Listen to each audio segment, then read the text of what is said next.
if I am going to drop 100 quid buying these cards to make this deck, I want to know that it's good, and I want to know that I enjoy playing it. Nowadays, every TCG should have a digital version. All I can do is choose to trust that they know what they're doing, and in time we'll get everything that we want to see. Now I want to get into some real talk really quick. I don't know if I'm supposed to talk about it because I have talked to Ravensburger about this. Look, if you want to work with us, then you should avoid using Pixelborn. Well, it fits you. You're a villain. You're supposed to do break the rules. I just wanted to clarify that. It's a spicy topic to talk to, right? Like, yeah, it is. I do understand. Yeah, how's it going, everyone? My name is Earlmeister, and this is the Loremeisters Podcast.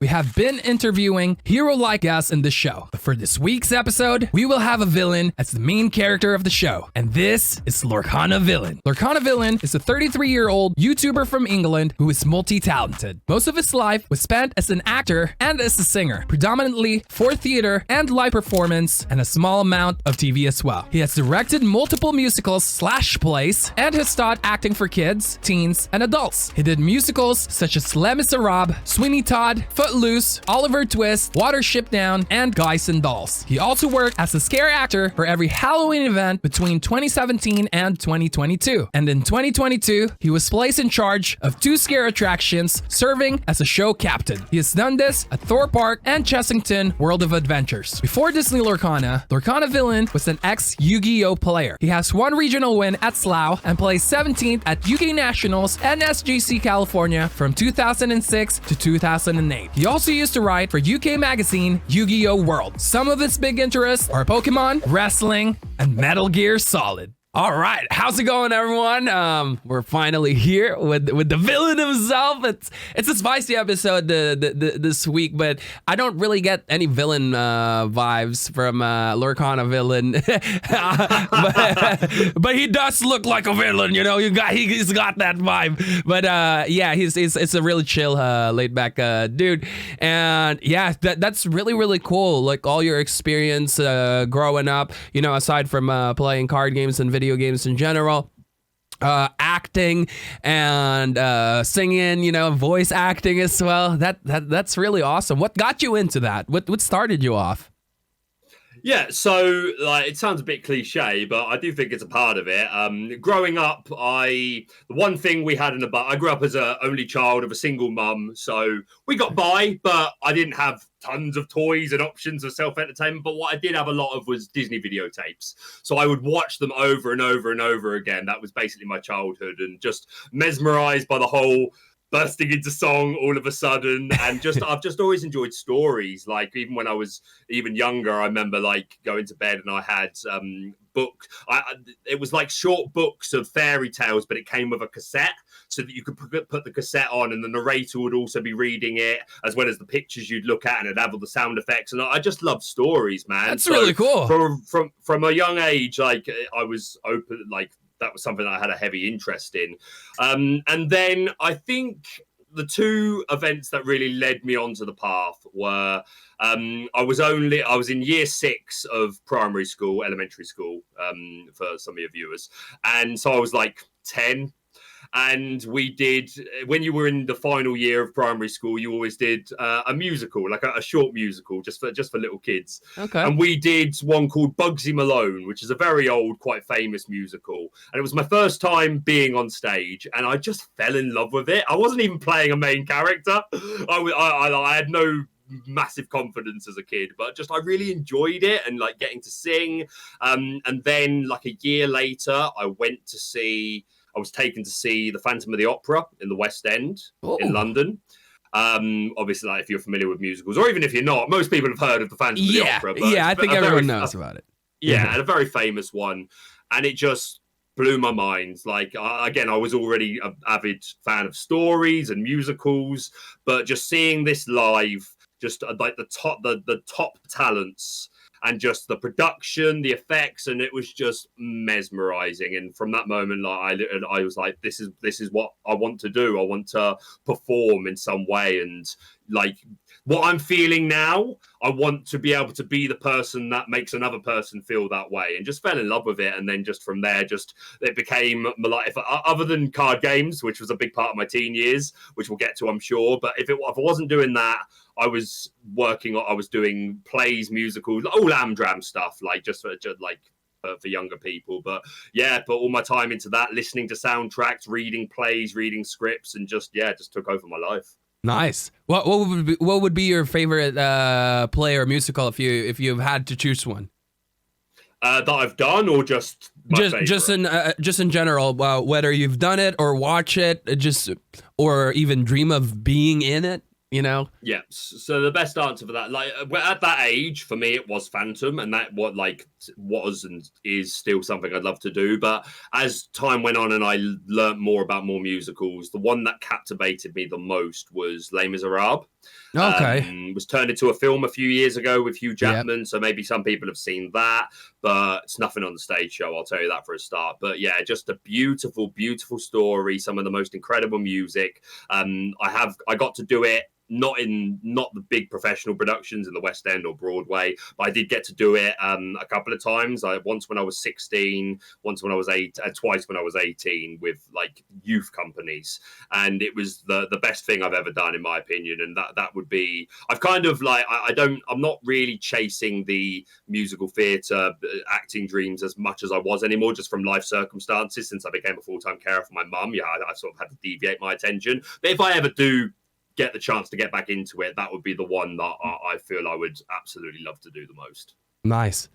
That's very exciting. I'm a big fan of musicals and plays as well. Growing up, I was about the same age as you were saying. You were in primary school at the 6th grade, right? I think I was at 5th, 6th grade as well when I watched my first play, and I was still in Philippines at the time. So we watched a Tagalog play. Actually, it was in Filipino language, and I was blown away because it was like one of the prestigious college in Philippines, and the play was called Ibong Adarna, and it's a legendary bird in Philippines.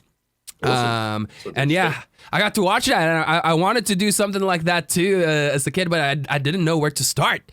And we were poor as well growing up, so I didn't know like how I'm gonna get started with that. And eventually I picked up music, and I know exactly that feeling of like when I watch bands live or when I watch a musical performance live, the way they make me feel, I want to make people feel that way as well. Absolutely. And I did that for a few years before I got married, and it's just hard being a musician and getting married, because then you have to do band practice and tour and all that, and I don't want to be away with my wife. I got married for a reason. Of course. You know? Of course. Being an artist is a commitment of just time, energy, blood, sweat, tears. Like you kind of have to be all in to even have a chance. Yep. And that's just for a chance. So yeah, it's hard to be consistent with it. But I say to anyone, if you ever get a chance to, especially when you're younger, that's the time to dip your toes in and try it, because when you're older, you don't know your life, if you get married or like your job, it may not allow you the time. So I always recommend to anyone that has a passing interest, if you ever get the chance, whether that's joining a band or singing in a concert or acting in a play or whatever, like do something artistic. Like it's nothing like it. Yeah, it's an amazing feeling. You do voice acting as well, and I was thinking when I heard of that, if they ever do some cinematics for Disney Lorcana, I think you should definitely try to get in that. I would love to. I like if you've, as you'll have probably seen from the videos they've been doing. Obviously, there's no voiceover so far, but who knows? Maybe in the future they decide they want to go a different direction, and if so, I will happily voice all of your villains. Yeah, I was just about to ask, if you were to voice a villain, if you were to be casted on one of the roles, which villain would you choose? So it's a tough question, isn't it? Yeah, I've got to name 3 just because they're the ones that partly because they're favorites, but also I wouldn't name one that I didn't feel like I could do justice. Yeah. Like it's silly to name something that I didn't think I could pull off. Ratigan obviously is like if you know my channel, then you'll know that's basically my mascot, one of my favorite Disney characters of all time, if not favorite, definitely favorite villain. Yeah. And there's just like a camp. It's very over the top Ratigan. Like that's what I love about him. There's the clear differences between. If you haven't watched Basil the Great Mouse Detective, go watch it. I actually never watched that before. There you go. There's your homework. So Ratigan, like it's based on the Moriarty character from Sherlock Holmes, who was said to be quite a joker in a way, quite flamboyant. And Ratigan mirrors that really well. They're very over the top. They're quite camp, the big song and dance, making jokes. But when you upset them, there's just that turn. Yeah. And suddenly there's someone that you take much more seriously. So I love that. Scar is another one. Obviously, the legendary Jeremy Irons from the original film is just one of those legendary performances of any character of all time. And no one will ever do it the way he did it. But that's a character I would love to do. And I feel like I have the graspiness in my voice. And then, of course, Gaston, just because you just need to have a deep voice and sound arrogant. Yeah. And apparently I can do that. I was just about to say, you do have that deep, bassy voice. Yeah. All right. Well, that's pretty awesome. Yeah, there's so much. I mean, it's tough to like actually like choose that which one you would do, right? Because like there's so many cool villains in general. Like I think Disney did a great job with like a lot of their villains. If I'm being honest, yeah, for sure. Yeah, and I'm excited to see more movies as well. They literally just announced Moana. I think today or yesterday, right? Moana 2. Yesterday, Moana 2. Yeah, Moana's one of my favorite Disney films as well. So I'm really excited for that. I'm a little upset that Lin-Manuel Miranda isn't doing the soundtrack this time. Okay. Because he did it for the first one. And I'm a big fan of his. He wrote Hamilton, if you know that musical. No, I actually never heard of it. Hamilton, it's a rap musical. It's really, a really rap good. musical. Okay. It's a rap musical. It's really, really good. It's big. If you've got Disney Plus, it's on there. It's over there? Oh, yeah. I do have Disney Plus. So that's the most famous one he did. He also did another one called In the Heights, which a little less mainstream, but if you know from musicals, you've probably heard of it. But yeah, he wrote the music for Moana 1. He's not coming on board for the second one, but Moana's such a beautiful story, such a great film. So I have high hopes, and yeah, the future is bright. Yeah, I'm excited for that, and they teased a little bit of like Moana live action as well. I think that would be really, really cool. If there's any time to do it, now is the time, because I don't think anyone else could do justice for Maui other than Dwayne The Rock Johnson. You know, when Moana came out, I actually didn't watch it right away because I literally just got into Disney again last year. I had like a 10-year break from Disney.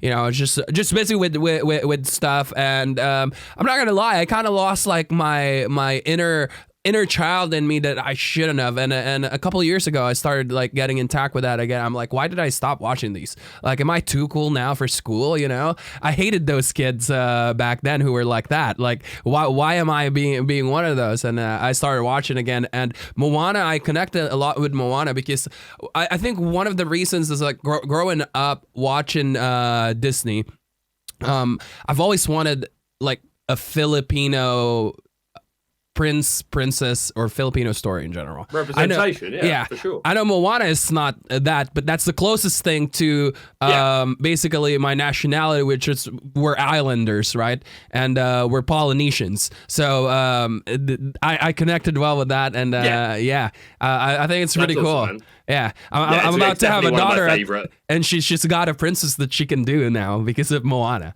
You know, that's fantastic. Man. Yeah, no, I love Moana. Definitely one of the better modern Disney films, in my opinion. I liked Tangled. I'm not a Frozen fan for my sins. Didn't really do it for me. No, not Moana, Frozen. No, it just doesn't do it. Not even the song. Not even Let It Go. Oh, right. Well, I'll tell you a short story behind why I dislike the song. Okay. It's obviously a good song. Yeah. So when Moana first came out, I was actually, I'll try and keep this brief, but I was working in Cyprus at the time. It was one of my first jobs outside of after graduating uni. I was working in Cyprus for a company where I had two different. I was basically working in hotels and bars in Cyprus, working as a singer, like just as people are like various vibes. Sometimes it would be younger vibes or like a hen party or a stag do, and I'd be singing things like The Killers and Ed Sheeran, more upbeat stuff. And sometimes you'd get sent to more like relaxed hotels where you'd be the cabaret while people are eating dinner and you're singing like Frank Sinatra, Elvis Presley, all sorts of stuff. But with that job as well, there was me and there was a team of 5 of us. We also took rotation hosting karaoke for one of the bars that the company owned. So it's good to have, obviously it's good to have a karaoke host who can actually sing, because if you have they get up and sing a song and obviously you're confident enough to get people up singing, get the party going. So you were basically a host of a bar for an evening, just trying to give people a good time. And earlier on in the day, between sort of like 3 and 7, that would be when you get more little kids coming with the families. So every day for like a good 2 months, 3 months, I would have 10 plus children come into the bar, whether I was working actually as the host or just around the area, and every single one wanted to sing Let It Go, like in a row. So I dare you to spend 2 or 3 months, 7 days a week, listening to 10 to 20 children singing Let It Go in a row and not be able to not stand the song anymore. Well, so victim of circumstance. I've been in a house with a kid before, and for 2-3 straight months, probably longer than that. At least 10 times a day, we would hear that song. It's always in her iPad, you know, she would listen to it and stuff. But yeah, I know exactly what you mean. Some songs can be overplayed. I've done that with so many songs too, just growing up. Like when I like a song, I do that to myself, where I would just play it over and over again, and it's like, oh damn, now I'm burned out, and now I won't listen to it for like 3-4 years, and I'm exactly the same, exactly the same. So yeah, I feel you, man. Yeah. All right. Well, that was really a cool conversation to get to know you a bit more. Now I want to get into some Lorcana stuff. Obviously, I'm gonna be meeting you soon with Pavel and Lorcana Decklist in London. I'm super excited to that. I was gonna ask you, how much do you collect? Like, do you complete the master sets? Do you just complete a play set? Do you just whatever you get for a certain amount of boxes that you get? How much do you collect in Lorcana, if you don't mind me asking? Yeah, no, absolutely. So I don't have tons of disposable income at the end of a month. But I have, ever since Lorcana came out, I've gone to the trouble of like putting enough aside at the end of the month so that after 3 months, when a new set comes out, I've normally got enough that I can buy 2 or 3 boxes. That's pretty much my cap at the moment. I'm hoping that in time, especially if the channel continues to grow and become a more like financially viable thing, then hopefully I'll be able to afford to splurge a little more. As it is, I had like 3 boxes of first chapter, 3 boxes of Rise of the Floodborn. So nice. I'm pretty limited in that.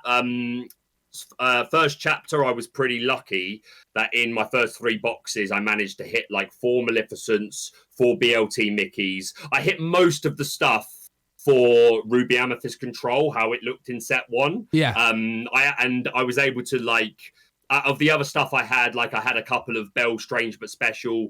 I would have liked to have been able to keep all that sort of stuff like for the future and know that I've got the play sets for other decks. But it was a situation where I was like, look, I want to be able to run Ruby Amethyst Control the best it can be. So let's trade away the Bell Strange but Special for I think I needed an Elsa and something else or whatever it was. So for the first set, I just prioritized getting all the Ruby Amethyst Control stuff because I knew that's what I wanted to play, villainous as I am. So I sort of like gave up some of the other cards like Bells and Rockstar Stitches so that I could prioritize that.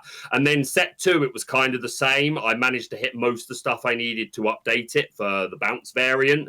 And then I remember when I went to I haven't been able to do a ton of tournaments, but I did do a sealed, I did a sealed box event, but I also did, a win a case event at Dark Sphere, where I just bought singles for like the last 3 or 4 cards that I needed. I needed like another Arthur, another Tremaine, a couple of bits. So I basically got as much as I bought my 3 boxes, worked out what I got and what I had access to. And I was like, okay, I just need 3 or 4 cards to complete Ruby Amethyst for Chapter 2 format. So I just did that. So as it stands, I've got all the stuff for Ruby Amethyst bounce control up to date. And then I have some play sets for other things and then a few one-offs. And I'm hoping that over time I'll eventually be able to trade or buy singles for the stuff that I need. But I'm not too fussed about having complete master sets. Don't get me wrong. If I end up if I win a big tournament and win 10 boxes, then great. I will go to the effort of putting master sets in everything. Yeah. But it's not something I'm seeking out, especially on a budget. I just tend to go for play sets of the things that I actively want to play. Yeah, honestly, you are a role model to most people doing it like that, because it's good to have that set budget on this. Because some people, like me on set 2, set 1, I told myself, this is the budget. Set 2, I kind of went nuts. I got too excited. And now set 3... It's understandable, man. Lorcana's excited. It's so exciting. I don't blame you at all. And going into set 3, I'm doing exactly what I did for first chapter and what you're doing. I'm going to get like 2-3 boxes at the most. No case this time. I'm going to get 2 to 3 boxes. One of them is probably going to be the sealed box that we're doing. And then I'm just going to pre-order one over here to support local stores here in Scotland. And yeah, that's basically what I'm going to do. And then from there, I want to...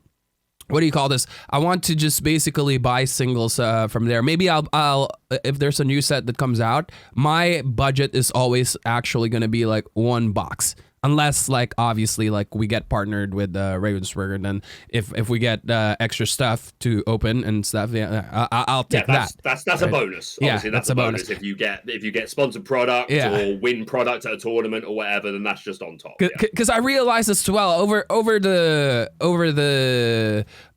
course of 3 months, I get so much packs, not from buying, but I join so many tournaments, like local tournaments, even just the leagues. So I do 2 leagues a week, one on Friday and one on Saturday. Awesome. If you don't win, you get 1 pack guaranteed. And joining 2 a week, that's like at least 8-10 packs a month. So it adds up over time. It adds up. One in every 4 or 5 packs, you're like, oh, sweet, I needed that for my play set of whatever it is. And I'm pretty consistent with my gameplay as well. So out of like 50, I probably only didn't place like first to third. I didn't place like 5 times. So I get like 3 packs all the time. So I'm like, that's awesome. On set 2, I realized now I'm on this I'm towards the end that I have a whole box of extras with your extras. Yeah, and I don't know what to do with them, and I'm too lazy to go to I'm too I need the dividers that are coming in the next trove. Yes. Next 3. Yes, I'm so excited that they're up in the game for the boxes, man. I love like these troves as well. But I've got like 2 of them with like just full of like, takes a long time to organize, but all the inks, and then basically 4 of every card goes in 1 box. Like, these are my play sets, and then and then spares. Yeah, basically. That's exactly how I do it. I have that box with that, and then I have the trove where I have the extras, and I don't know what to do with them. And I'm not gonna go because it got cheaper now, right? I'm not gonna sell every single card for like 10-50 pence each. And post all of that on eBay. That's so much work. I'm like, I'd rather make a video than do that. But at the end of the day as well, like some of these commons from the early sets, like 1, 2, and 3, like and put my flag in the ground. I think Lorcana's has a long life ahead of it, and let's assume it does. even in just 5 years, maybe even less than that, you're going to get to a point where like some of the, unless there's some sort of rotation, but as it stands, we don't know that. But you never know when some of these commons that at the moment don't do anything are going to become relevant, because they get a shift target or just whatever it is. Sometimes a card you can look at can be nothing, and then 2 years later, it's suddenly useful just because of how the meta looks. Yep. So that can raise its value, or even if it's just a case of like, oh, well, like I have a bunch of commons from an older set. You have a load of stuff from the new set. Let's just do some trades. And I'll be honest, like I don't get to go to many events, but every time I have gone to a league, I end up like just giving away. If the person I'm playing clearly is missing some quite key components, don't get me wrong, I'm not giving away my Maleficents or my Tinkerbells. I'm not that nice. But like if it's like more stuff that I've got a few of, like they need a Mad Hatter because they want to run like, again, this was first chapter, but they didn't have a play set, or they need another Captain Hook or whatever it is. If I've got a couple of those spare, I'll just give them to them, you know. Yeah, I'm the same way with commons and uncommons. I just give that away. When it comes to like rare, super rares, and legendaries, it's different. You got to look out for. You never know when it's going to get value or when you can get trade in. So. Yeah, for me right now. I do think about the value going up in the future, but for me right now, that's basically my resources that I use to trade for if I want a card, or maybe I'll get enough and someone pulls enchanted. And I'm just like, hey, you want these 100 cards for that enchanted? You know, I really want that enchanted. Do it. Yeah. Make your investment. Yeah. Well, I was gonna ask you, but I think you already answered the question. I was gonna ask, like, how much do you actually play, like IRL? You know, do you play weekly, monthly? Yeah, not as much as I'd like to, unfortunately. I'm a full-time carer for my mum, so I don't get many opportunities to go out. I can make arrangements. Like I said, I was in chapter 1. I was able to, because I really wanted. I think I've got it on the side here somewhere. There it is. I was determined that I was going to get this pin. Nice. I was absolutely determined. Fell in love with it. So I managed to make arrangements to get alternative cover to go to 3 weeks of league to have enough points to get my pin. That's all I cared about. On top, other than that, when Rise of the Floodborn came out, I managed to go to a sealed box event, and I went to a constructed winner case event. But that is literally it, unfortunately. I'm looking to be able to do a lot more. Let's put it this way. I'm saving myself for when we get official announcements for organized play and we know the big events, because I want to be able to go to the ones that really matter. And especially if, hint, hint, Ravensburger want to pay me want to send me out to commentate, I'll take that as well. Yeah. But I want to be able to, I'd rather save myself for that. So yeah, I'm definitely, like you say, I'm making the effort to go down to Dark Sphere for the release of chapter 3, and I might be able to find time to go to 1 or 2 other tournaments. But unfortunately, just my life situation is as it stands. It's complicated for me to do so. But again, reserving myself so that I have more finances to be able to do the bigger events later on in the year. And I want to get over to America, if not this year, then next year, for one of their big cons or whatever, just because I'm so invested in Lorcana, I want to be part of it. So in paper, not as much at all as I would like. So I am pretty much reliant on online play, and very, very grateful to people like Pavel who have made that possible, because otherwise I would not be getting to play. Like before that, I was using Tabletop Simulator, which is great to have. But it obviously doesn't have. It's not as polished. There's that, because you have to do it all manually. But it's not even that. There's not a ladder you can just join to face people. It's a lot harder of a process. So it's great to have the online facilities that we do have, because that allows me to keep playing, keep practicing, keep testing, and keep up with the game. Yeah. I'm not sure if you've seen the episode yet with Pavel when I interviewed him. I have, yeah. The other day. I really hope that, because he said yes. If he was asked by Ravensburger, that was my question, would you accept the job? And he said, yeah, who wouldn't, right? Like, and I'm like, I wish they'd do this soon. I really, really do. Because I think, that nowadays, every TCG should have at least a digital version, client. and I don't think it's gonna kill it, because like the actual like TCG game, because people still want to play the actual TCG game. But sure, there's no substitution for real life play, none at all. Nope. Exactly. And but it's great to have. It's still great to have for the reasons I've just highlighted. Some people don't get that opportunity. Yeah. Some people it's a financial thing, and sometimes it's just like, again, if you're like me and you've got limited funds, it's a case of like, right, if I am going to drop 100 quid, 100 or plus, buying these cards to make this deck, I want to know that it's good, and I want to know that I enjoy playing it. So it allows you to practice before you go, okay, I'm now willing to part with my money. Yeah, exactly. I do 100% agree with that. And it's like what you said too. Not all of us gets the chance. I'm super lucky right now, and I know for sure that when my baby comes out, I'm not going to be doing as much as I'm doing now. You know, I'm trying to get that all in. Absolutely, do it while you can, man. Yeah. And first, like, I wanted to say, like, I'm sorry about like your situation, but I also like big freaking respect for what you're doing, you know, like taking care of your mother. That's a really good thing to do, and I hope that things get better on that, and we can all like always go to every single cons and expos out there. I really want to go to every single one of them, and it's not even that, you know, the freedom, it's also financial stuff, because it could get expensive, right? Like, it could get really expensive. So yeah, I'm gonna try to go to that one in Dark Sphere. There's one in France actually for the release as well.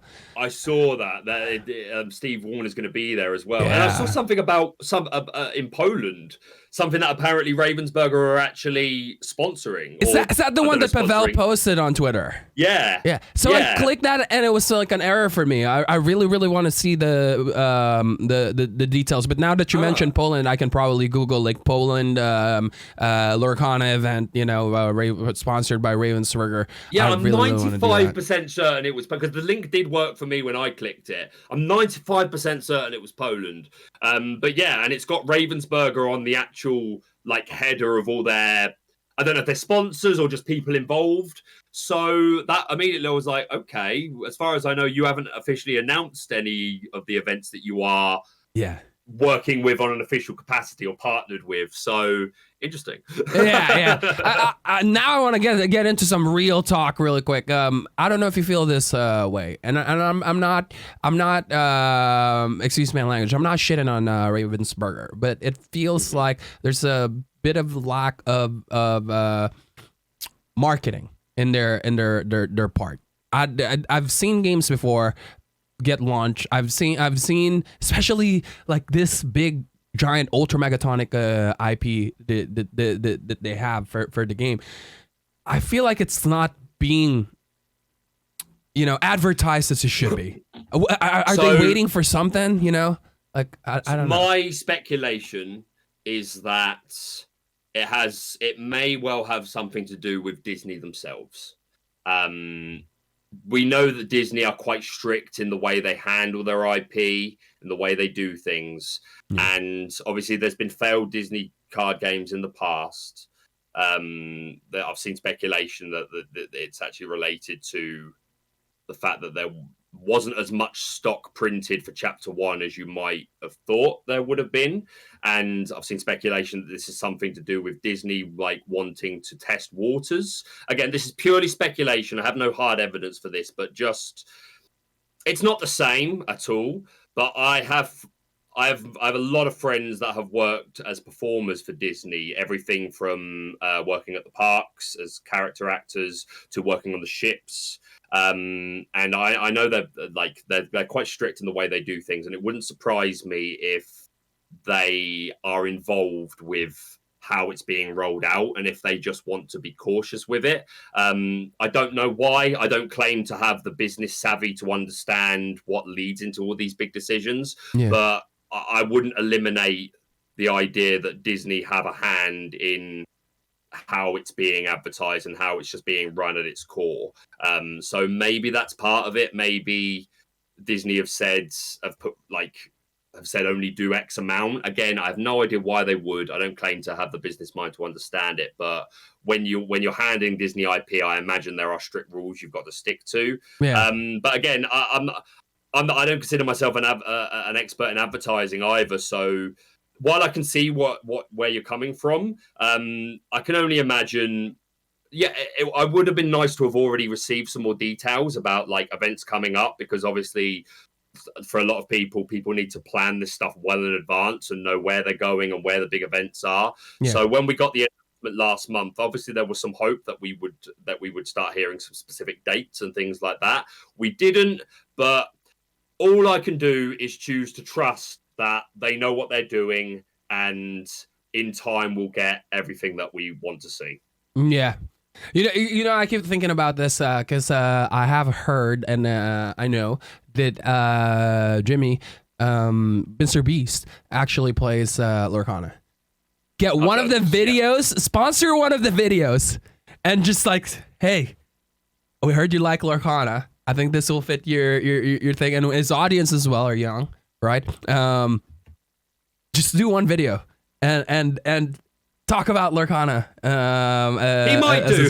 Who knows? You know? I mean, like, shout out to Tia, who is like doing so much for Lorcana, like with all the tournaments. Yeah. Oh, she's doing so much. She's doing so much for it, and like, let her cook. You know, I think she got this. Don't get me wrong. You're absolutely right. If Mr. Beast was to come out and do a video on it, then you can't deny the extra eyes and depth that would get to. And who knows? Maybe so. That will happen. But as it stands, like, Tia's cooking. She's doing a lot for us, and maybe that's something that we get down the road. But yeah, it's nice to know that. Well, again, not know, but from what Tia has said in her streams, he plays. So yeah, always interesting to know that at any time you could be playing Mr. Beast online and have no idea. Yeah, no idea. Yeah. And I didn't mean that in the bad way for like other creators such us, you know, because like they should be supporting us as well. Like all the small, medium creators should be getting supported as well. But it's just the way things go now when it comes to advertising for a game, at least, is that you have like 3, maybe 5 giant ultra megatonic stars, right? Like Mr. Beast, and then you have about like 200, maybe 500 of us, like on a much lower like level when it comes to publicity, and that's just as important as the bigger ones, because the bigger ones usually would just do it once or twice, maybe 3-5 times if they get lucky. But like, it's us that will keep doing it for every single day or every single week at the very least. Yeah, I just wanted to clarify that, because I don't want other creators to go like... Of course, and that they're all important. So like I'm a big fan of Wasi. I don't know if you know him. He's like, he does a lot of commentary for Pokemon trading card game, and like his channel is just trading card games in general. And like he's got a wide audience, like of lots of different TCGs, One Piece, I think Dragon Ball, Pokemon and stuff. So it makes sense to see him being sent like promo product and product to do with Lorcana to do an opening on his video on his channel, because he's going to get viewers that play other TCGs that are going to go, oh, what's this? Like, I still haven't heard of Lorcana. Yeah. And then suddenly they're going to get into it. So it makes all the sense to have that, and I'm glad we have that. But yeah, at the same time, like I can say from experience, I got my first card reveal at less than 1,000 subscribers. Which I'm very flattered and honored to have done. Recently, you will see people like a great Twitter account, Goggly Glimmers, who should be much bigger than they are, because they're so funny. It's so simple. Just putting the googly eyes over characters. But it catches me off guard every time I'm scrolling through Twitter. It's just like, you know, they're brilliant. So it goes to show that, like, and I've seen a couple of Instagram reveals of all sizes. So I feel assured that they are paying attention to the smaller creators and giving them some love. I know that not all of the smaller creators have had that love yet, and I truly hope that my hope is that for a set, how many cards in a set? Is it 200 and how many cards do we get in a set? However many it is. Yeah. 200 next cards. I hope 200 next content creators get to do a reveal. I hope we get to that and everyone gets that same opportunity. But I would like seeing creators of all sizes getting them shows that they are paying attention to everyone, and I hope everyone gets their chance to be able to be part of that excitement as well in the future. Yeah, it's exciting. I'm super excited. I was actually talking to another creator, and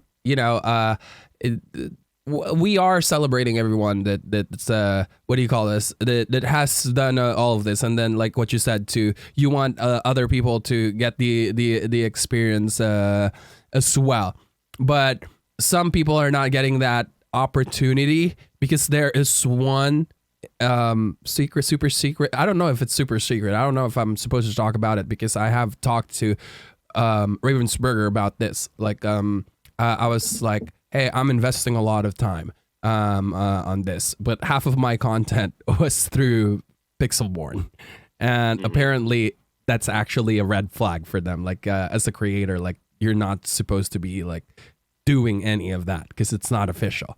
But I'm just like, I think they're gonna do an official what do you call this, an official announcement for it eventually. Yeah, no, not for an official client. Like for creators knowing that okay. Clarification. Yeah, if you want to work with us, this is like going overboard with like IP stuff, you know, and you're not supposed to be doing it. Because like I literally when I got in, right, I streamed for like 4 to 6 hours a day. The last like 2.5 months, ever since I started creating content for Lorcana. I have 20 videos right now on the background, 25 videos that also have Pixelborn on them. Usually my structure is like I do intros and stuff with just talking about what I'm gonna talk for a few minutes, and then the more in detail stuff afterwards, and that has a lot of like Pixelborn. And I'm like, now you're like kind of like telling me that I can't like I mean I can post it, right? But my chances of getting that partnership with them will be lower, which is sad, and I'm okay with it. I should have seen that coming, you know, but it's so hard to avoid. Like what they said, it's not your fault, Earl. Like they're very, very nice about it. You know, I'm not like talking crap about like Ravensburger. I love Ravensburger, and they were super communicative, and they explained why, and everything was very understandable. And I understand everything that they said. And they told me it's not your fault, Earl. It's super hard to avoid when everyone is doing it. Because everyone literally is doing it. It's on their videos, it's on their streams, you know. But yeah. Yeah, I mean, I am the Pixelborn anomaly. I am aware of this. I am the only creator that is using Pixelborn in videos that has also been given card reveals. For what it's worth, I have no idea why. Nothing has been said to me for it or against it. Is this the first time you're hearing it then? No, it's not the first time I'm hearing it. But it's only recently. So this big super secret that you talk about, I'm assuming you mean. So I heard a couple of weeks ago that ages ago, a content creator, I genuinely don't know which content creator, that never come up, but isn't important, but someone was told, look, if you want to work with us, then you should avoid using Pixelborn. I did not hear this at all when I first started creating content. I had absolutely no idea. It only came to my knowledge maybe a couple of weeks ago through a conversation, a private conversation that I had with a content creator. But yeah, it has now. I'm now very aware of the fact that I'm the only creator that has used Pixelborn that has also been given card reveals. I don't know why. I absolutely have no idea why. Well, it fits you. You're a villain. You're supposed to break the rules.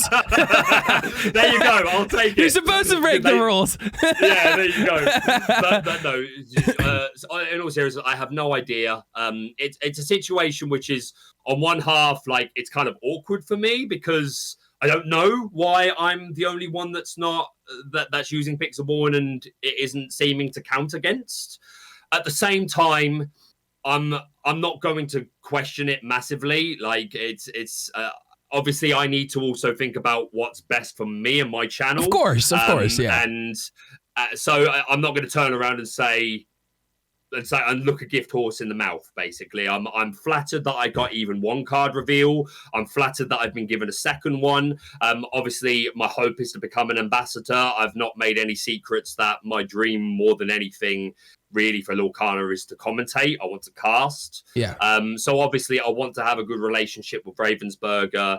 It seems so far that let's put it this way, I doubt they would be letting me do card reveals if they had any issues with anything that I'm doing. But let me say clearly, that is not me saying it is okay or it is not okay to use Pixelborn in Ravensburger's eyes. I have no idea whether it is okay with them. All I know is that I am the anomaly who they are allowing to. So I can't say more than that, other than just I appreciate that I'm lucky to get them, and I am very grateful for it. I don't take it for granted. I want to clarify as well. They did not straight up told me, Earl, stop using Pixelborn. What happened was I was talking to them. Hey, like here's my basically my resume. Right, this is what I've done for other card games, because I have revealed cards for other card games before.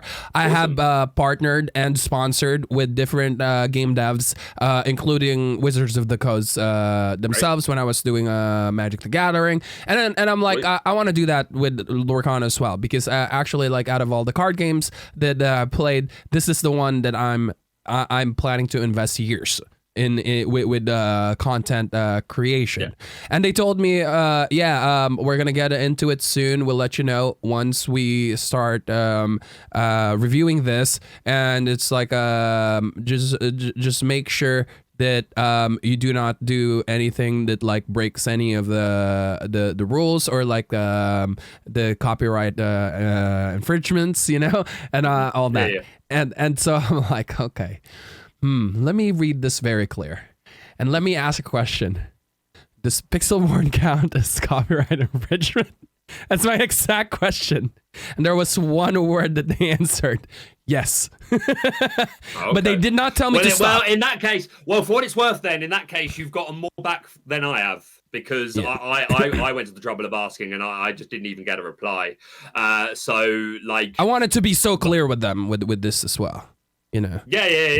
Because I wanted to check into it as well, but they didn't respond to that particular question. But again, they're under no obligation to. But not long after that, they gifted me a second card reveal. So all I can do is read between the lines. Yeah. But again, I genuinely have no idea what their actual stance is on it. I do hope that it's made clear. At some point. But yeah, all I can do is say I'm grateful that I'm still getting them. And yeah, like you say, I am basically any time that I'm not spending looking after my mum, I am spending doing this. I'm every day I'm spending most of my day working on videos, editing, recording, like to the point where I get to play online, but I don't get to play online actually as much as I'd like to, because I'm spending most of my time recording videos, looking for deck lists, editing. So yeah, this is like I'm putting all of myself into this, and my hope is that it pays off. I want to add as well, so people are not confused with this, because I think I got the privilege of like knowing these answers, and like once I got in contact, I actually like kept asking what are the do's and to-dos. They also mentioned that no one is getting put on a blacklist. If you've done Pixelborn before, that's no problem with them. Once they start doing the ambassador thing, the partnership thing, no one is in trouble for ever doing Pixelborn before. But if they were to move forward with someone, then they would have to not use Pixelborn or anything like that. That basically breaks. I didn't know that, so that's good to know. Infringements. And now I can probably still like keep posting with stuff, and I won't be in trouble. But like from here on, I'm just basically playing it safe. with that, absolutely. because it would be a nice partnership to have. And I'm like you, I'm investing a lot of my time on this. I'm investing my future. I took a big hit on my channel, moving away from MMO. That was very profitable for me as a full-time creator, and now I have to look for a part-time job to fill in that gap, because obviously, absolutely. The viewership the finance that you've lost from it, yeah. While you build this new channel up, yeah.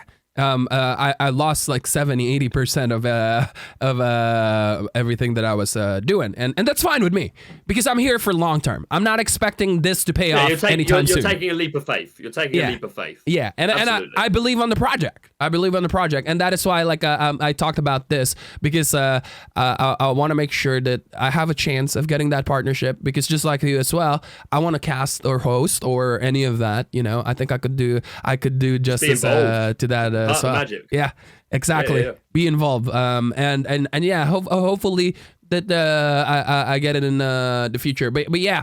Anyways, I just wanted to clarify that it's a spicy topic to talk to, right? Like, yeah, it is.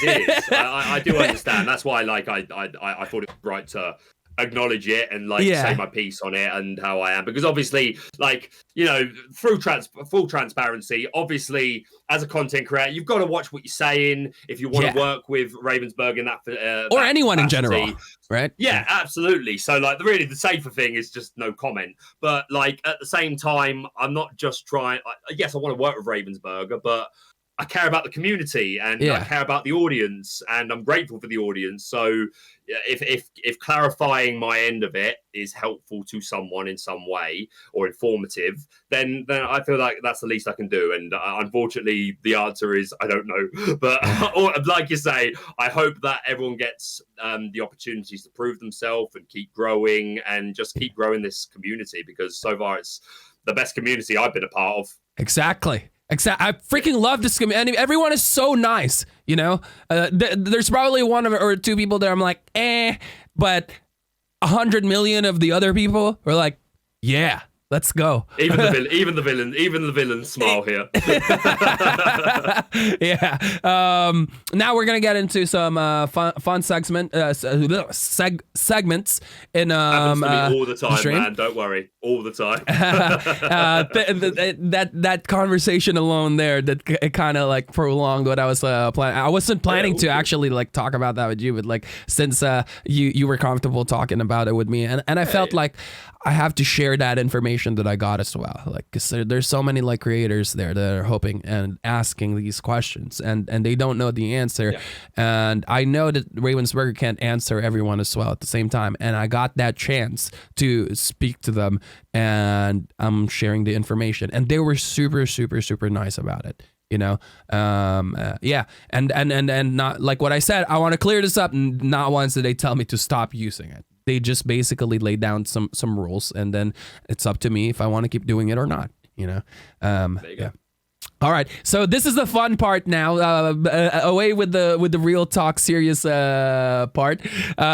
This one is getting to know your interest in Lorcana. So there's like a 10-second and a 3-second segment. So the first 10-second segment is the ban the cards segment. I do this with everyone. I'm just interested in picking your brain. If there was a card that you want to ban in an ink, I'll give you 10 seconds to basically pick one.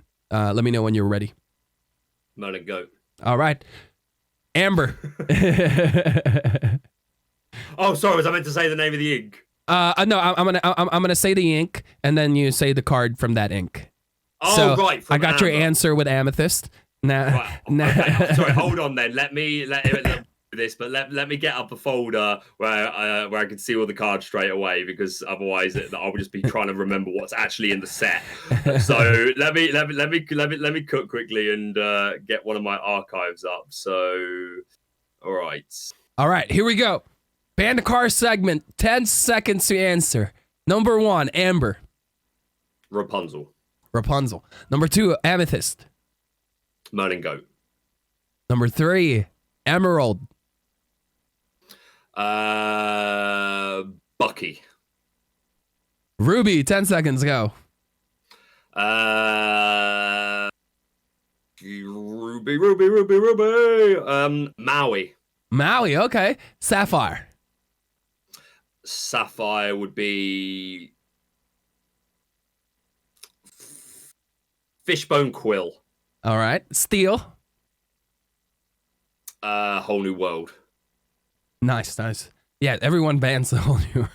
I think we're all tired of the wheel, but that's a pretty interesting set of answer, especially for Ruby. It's usually Be Prepared that gets banned there. Yeah, understandable. But Maui, yes, is a super strong card in my opinion, and I think Maui will only just keep getting better as time passes, especially with all these big boys coming out with that new announced Robin Hood today. Yeah, I saw that. Looks good. Looks good. Yeah, I like that. I already have some friends who doesn't like it because like we actually talked about like cards when because Ravensburger or like Steve Warner has explained why some legendaries are not the best, or why rares and super rares are not the best, because they don't want us to create a deck around that, right? Because it's going to be expensive if that's always the case. Price is too many people out. Yeah. But my LGS friends do put up a good point. At least for legendary, give them like a super unique ability that no one else has, basically. Yeah. Even if it's not necessarily a great ability, just something a little unique. Like Alice. I think Alice is a good example. Or I was going to say, from coming from Into the Inklands, the Milo, the Emerald one, that when he's banished, it returns all the characters to their hand. Yeah, I think he's a super, but yeah, just like a quite unique ability that we've not seen on anything else. Yeah, I like that a lot. And they make a lot of sense, because I did explain to them like this is the reasoning why they didn't do that, but they're like, yeah, they gotta at least have a unique ability. And yeah, they make a really good point. I think with the Robin Hood, his ability is not so unique because it's basically like two cards put together. It's an Aladdin and Jafar having a baby. But but I think that kind of makes it unique in a way, because like it's two Ultra Megatonic keywords put together. So I don't know, but that's a 3/6 body for 5 mana cost that does that. It's pretty spicy. We got 1-drop, and I like that it came out with the other Robin Hood cards as well. Like the Little John, the new one of those, looks pretty interesting. But giving resist 1 and +1 Lord, he bodyguarders. And the Sheriff of Nottingham doesn't look great right now, but I just love that we have the character and the art is great. And who knows, maybe in the future, if we get more cards that let us discard but give us value, like if we can discard something and return it to our hand, and that becomes like we can just keep pinging with Sheriff of Nottingham every turn, maybe there's something that I'm sure he'll come up eventually as useful. Yeah. After this next segment, we'll talk a little bit more of the new cards, a couple of them, but this is the last segment that we're gonna do. This one, you have another 10 seconds to answer. This one is the favorite card segment. So the first question is, which is your favorite character to play? Is this from a specific ink or just overall? Anything.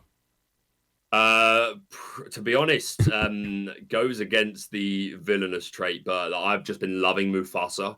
It's such a fun card to play. I really like the deck. It just it's like, it's one of those unique abilities. Yeah. And you always feel a little bit better. Well, you often feel a little bit better because you know that if he gets removed, you're just getting an instant replacement a lot of the time. I think Mufasa is definitely up there. But I can't deny it feels good to play Maleficent and banish something. Yeah. I mean, you say that's not from a villain's perspective. It definitely is, because you're always playing a card that you want to die. Yeah, there you go. I'm Scar's perspective of the Mufasa. Yeah, or you want to banish because apparently, like, killing is not a thing in Lorcana, right? Exactly. And on that note, to be fair, the Scar card, the Daddy Isn't Here to Save You one, I'm a big...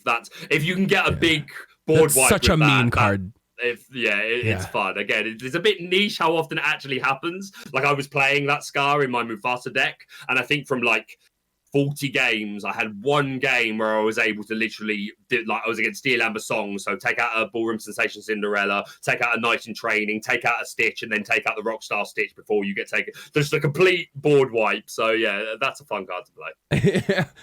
You know what's funny about that? When you quoted that, it reminded. I have a friend in my LGS. I have to share this because I think it's pretty cruel. First of all, but it's also funny. We don't always have to be serious, right? I grew up without a dad as well, and his roommate. He grew up without a dad too, but it doesn't bother us. It doesn't really bother us, you know. So. When he got that card during set 2, he got a couple of them. He just always let it lie around the flat. And then his roommate would always like he plays with us too. He always picks it up. It's like, and then he pops out of nowhere. Dad is not here to save me. Yeah, I see. It's so mean, man. It's like the Uncle Ben meme with Spider-Man. You know, he does that in real life. I'm like, that's pretty messed up, man. But it's a good chuckle for us. It doesn't bother us. Yeah, for sure. Next question. Favorite character art. Oh, so many come to mind. When you say do I have to pick a character, or can it be a song or anything like that? It needs to be a character. A character, yeah. Okay, yeah. Bet. Wow, so many come to mind. If we're gonna go by character, we were just talking about them, but honestly, the Vicious Cheetah Scar, it's really simple. But I'm a big fan of it. The background, like I've just brought it up on the screen for myself. Yeah, the Vicious Cheetah Scar, like such a beautiful background. The poise of it, like I think it's really simple but like really cool. But honorable mention to the Enchantress from Emerald. Oh yeah, that's a beauty. Like that is, you know, when we got Rise of the Floodborn, we got the D100s. And it had enchanted versions of a couple of cards from Chapter 1. Like, I think it had the Ruby Stitch as an enchanted version. So my prediction is next time we get one of those where they do enchanted versions of older cards, we get I want an enchanted... there you go. I still haven't got one, man. I couldn't find one. It's still super my hard to find, honestly. Yeah, I've not been able to find one yet. But yeah, like you look at the Maleficent on there and the Stitch and the Elsa, all from, I want that. All of them are really cool, honestly. All from Chapter 1. So my hopes are high that we'll get an enchanted Enchantress, because that's a beautiful art. Yeah, hopefully they keep making us these type of gift box. I don't mind paying for them. Every other set. Every other set, yeah. It's really hard to get your hands on it, but like because I always go to the LGS. So one night, the manager was like, okay, I haven't like posted this on our social media, I haven't done this, but since you guys are always here, like I want you to know that we're getting some more D100s coming in. Would you guys like to pre-order? And I'm like, yes. I went to, and that's the way it should be. That is the way it should be. Like speaking as someone that, like, to be honest, it's because of that really that I haven't been able to get one, because most places want you to go into store. But self-bias aside, that's the way it should be. The players that are turning up to your store, supporting your store, should get those first opportunities. So don't hold that against you at all. But yeah, I hope I'm able to get my hands on one. Yeah, to be fair, there was a bunch of extra ones that other people that don't regularly go to the shop still got their hands on it. But it was so hard. Like I went to like 10 different stores and they didn't have it. I asked all my friends that's going to other stores. No one has it, and if they do, they only sell one for one person. So which is understandable. We get it. The scalpers, they destroyed that chance for us to buy multiple stuff. All right, next one is favorite enchanted card. Oh, okay. Yeah, okay, I'm ready. All right, you can't pick Stitch, by the way. Stitch, the one that's a price for the new one that's coming. Everyone that's likes fair that. enough. Yeah, that's fair. All right.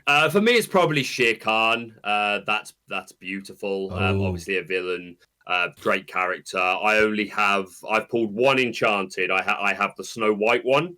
from I didn't get one for chapter 1, but yeah, for the Rise of Flood one, I managed to get Snow White, which obviously I was just happy to get an Enchanted, so that's sentimental. But yeah, Shere Khan is probably my favorite so far. Nice. Shere Khan is a pretty spicy enchanted. I do like that, and I really want that card to work someday. It looks so fun. Yeah, challenges in general, archetype I think is really cool. We don't have enough for it at the moment, but. Chapter 3, that's it. Yeah, I'm gonna keep experimenting with it. I don't care how many games I lose with that, but I'm gonna keep. I'm one of those guys that I have to see for myself if this card is good or not. Even if it doesn't look good on paper, if it's interesting enough, I'm gonna spend some time dabbling on it. All right, totally. Next one is a favorite song card. The world's greatest criminal mind. I love it. All right. Favorite item card. Item. What items we got? Poisoned apple. Poisoned apple. Nice. Yeah. Nice. I'm not judging this by how good they are, by the way. I'm just judging it by I like it. Yeah. You got to do this from a villain's perspective. You got to have level 100 RP level when you're doing this, And of course. But yeah, poisoned apple, absolutely goated item. Nice. Well, thank you very much for participating in those segments. Last part of this interview, I know it has extended a little over an hour now. The last part that I want to talk about is the new cards that's been announced, excluding yours that you revealed. Which ones are you interested in?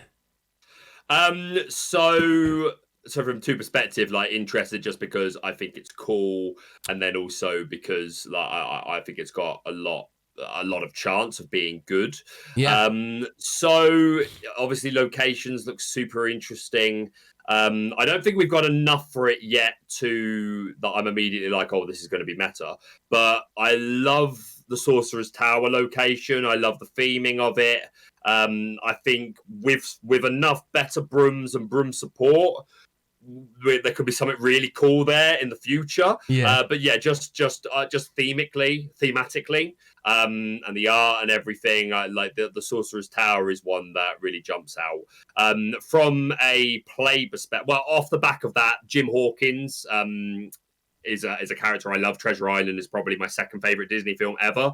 So the Jim Hawkins is cool, and the fact that he works so well with locations, obviously that's going to be interesting to try out.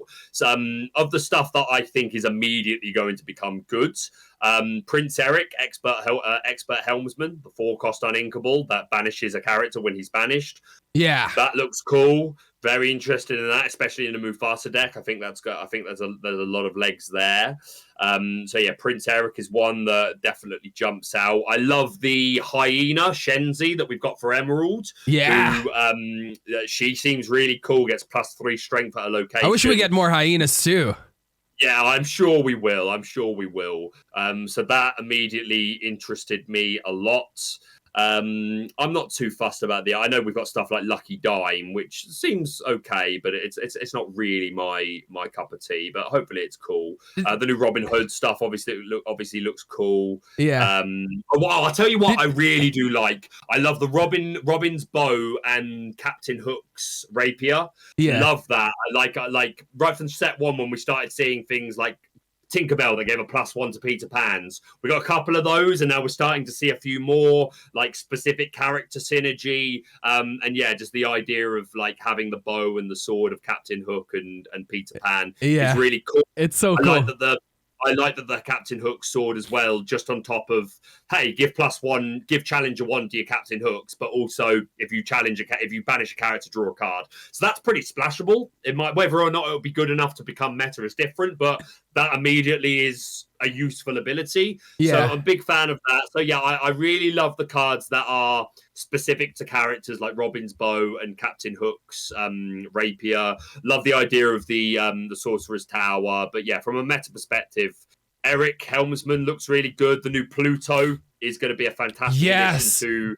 Did you see the new Mickey as well? Yeah, interesting. The trumpet one. I feel like it's bait a little, but I'm interested to try it. It's a 0-1 body, but it looks fun. It looks so fun. I don't care if it dies to a gust of wind. It looks fun. Let me cook. Yes. Let me trumpet, man. Let me play my trumpet. Exactly. I'm so excited to try that card. I know it looks cool. A lot of people already said this is a bait. This is gonna be a crappy card, and I'm like, I'm still gonna play it. I'm still gonna play it. It's fun. And in draft, it'll be fun as well. Yeah, and there's a specific one that I'm surprised you didn't mention. I forgot the name, but it's specific to villains. Queen of Hearts. Yeah. The one. Yeah, so the one that gives plus law. I mean, yeah. As a villain, I like it. She's cool. Yeah. I mean, if I was going to continue down the list, I probably would have got there. But I felt like I'd already named 4 or 5 cards. Yeah, that speak to me. So yeah, I could go on and on. Like even from an art perspective, like the Firebird, the 6/2 4 cost again dies to a gust of wind, but just looks really cool. Yeah, I could talk all day about like the Titans cards. Yeah, the Olympus is that way card. Love that thematically. Yeah, I like every set. There's so many cards that appeal to me, but yeah, those are some of the early jump out ones, both from a sentimental value. Like I just think it's cool, but yeah, from usefulness, things like Pluto and Eric look like they're going to be good. I'm not gonna lie, first chapter was amazing. Second chapter, it's really good too, but my hype for it versus like actual like post release. It didn't do it for me. I was expecting more, and I thought there was more, but it didn't hit the spot. But right now, everything that I'm seeing with what they released so far, in the beginning, I'm like, but I like how they kind of just like buttered us up. Let's get all the boring cards. Like, I'm not talking about the art because I don't want the artists to get offended, because all the art technically for me is amazing, right? I'm talking more from a player's perspective. Yeah. And the first part, especially when it comes to locations, I'm like, okay, location. I thought location's gonna be awesome, and all of these locations so far are pretty boring, because it's like a one cost, and then you just gain one lord the next time, and then now they're releasing better locations, the tower that you spoke of, and other locations that gives you extra abilities and all that. I'm very, very excited. Give us a reason to play them and make them good. Yeah. But like this last 2-3 weeks, everything that they've been releasing, it's hitting the spot, and it's hitting the spot really freaking good. Yeah, I'm happy. I'm excited. I can't wait to go to the lab, and formulate an ultra megatonic plan. I'm definitely gonna be going to do some villain stuff too. I do love some villain stuff. It's gonna be an early brew. Don't get me wrong. Like Queen of Hearts, she's Amber, which obviously works well with the Hades that we got in Chapter 1. Yeah. So yeah, we're cooking, man. Yeah, the amount of times I won draft games because of that card, the one where banish one of your villains and you can banish anything you want. Diabolical Scheme. Yes, I want so many, because they're like, there's no removal in Chapter 2 or Rise of the Floodborn. I'm like, there is, and it's one that you won't expect. we just need some more villains. That's all we need, and things will get everything would be amazing. Yeah. Well, anyways, I held you here for too long now. First of all, I want to thank you so much for accepting this invite again. This is a breath. It's pretty ironic because it's a breath of fresh air having a villain instead of a hero-like type of a figure. And honestly, you don't give me that. From an RP perspective, I do feel the villain, but like talking to you, you're like John Silver, man. Like you're a very lovable villain. Oh, bless you. Like I said, it's like just takes that. Yeah, my dad used to tell me. But like I say, this community is lovely. No, I've not had to do my heel turn. Yeah. my dad always said that the nicest people, the most laid back people, are the scariest when they get mad. And yeah. And I'll be sure to be on your good side when I see you IRL. You know? But yeah, thank you very much. Is there anything that you want to talk about before we leave? Obviously, you know, for the audience out there, Lorcana Villain links are going to be down below. You guys know the drill. Click that description. Click the links that I give you. Click the like, subscribe, all of that to give Lorcana Villain the support. You know, is there anything else you want to tell the audience, or you want to just say in general? Yeah, man, just no, thank you for having me on. I've been invited to do a couple of these, which I'm honored, and I've not been able to find much time to do so. Like I say, like if I'm not doing channel stuff, then a lot of my time gets taken up. So I've not had a chance to do as many of these as I'd like. I got to do one with Citizens of Lorcana a couple of weeks ago, and even that took ages to be able to arrange. So I'm glad that we managed to make this fit perfectly as time that we both had available. So thank you for inviting me on. It's been a pleasure. Keep doing what you're doing. Like I've obviously I saw your Pavel interview, and then I've seen parts of the others, like your one with Citizens of Lorcana. And yeah, like you're doing great stuff, and it's great to see. Keep it up. And yeah, just super grateful to the Lorcana community. And like I'll be honest, like I wake up and I have that. I have to have that moment where I remember, you have an audience. You need to go and work. You actually have viewers, and it's kind of mind blowing to me because, like, it's not what I expected, especially after only like having the channel open for 4 months. It's a bit of a cliche, but genuinely, I did not expect to like receive this level of love and this level of attention and views on my channel, and obviously getting to work with Ravensburger. It's all brand new to me. I'm very much adapting as I go and trying to get used to it. Quite often I get imposter syndrome, like whether or not it's I'm actually doing like me editing. I spend most of it time going like, why do people watch me? I'm stuttering, I'm talking utter nonsense, but they keep coming back. So I'm super grateful for that. Whatever it is you find likable about my channel or informative, then thank you, and I hope I can continue doing that. And yeah, just thank you to all amazing content creators that we've got for spreading the word of the game. Thank you to everyone that's playing. Like, yeah, just thank you to the community, and I can't wait to see this game continue to grow and grow. And I hope I am still here reporting on top 8 deck lists in 10 years' time. Nice. Well, again, thank you very much. And thank you, everyone, for tuning in on this episode. You guys have been really awesome with the support and love. And don't forget, again, the links down below. That would be it for us with this episode for this week. And I will see you guys on the next one. Peace out. I love it. All right. Got me done.